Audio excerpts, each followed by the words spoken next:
కాశీ నుండి నందవరం వచ్చిన అమ్మవారి ఆలయ రహస్యం. ఈ ఆలయ విశేషం ఏంటంటే, అమ్మవారు భక్తుల కోరిక మేరకు కాశీ నుండి వచ్చి ఈ ప్రాంతంలో వెలసారని స్థల పురాణం. మరి అమ్మవారు అక్కడి నుండి ఎందుకు వచ్చారు, భక్తులు అమ్మవారిని ఏమని కోరుకున్నారు, ఈ ఆలయం ఎక్కడ ఉందనే విషయాలను మనం ఇప్పుడు తెలుసుకుందాం.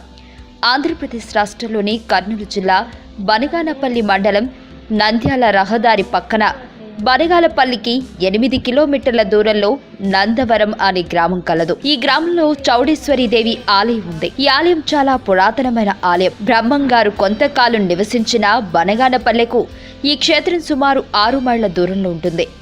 ఈ ఆలయాన్ని చాలా విశాలంగా పెద్ద ఎత్తులో నిర్మించారు.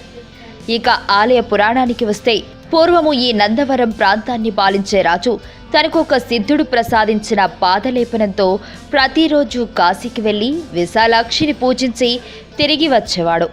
ఒకరోజు ఆయన భార్య సమేతంగా వెళ్ళగా అక్కడ పాదాలకు రాసుకున్న లేపనం ఆరిపోవడంతో వాడు అక్కడే ఉండిపోవాల్సి వచ్చింది. అప్పుడు అక్కడి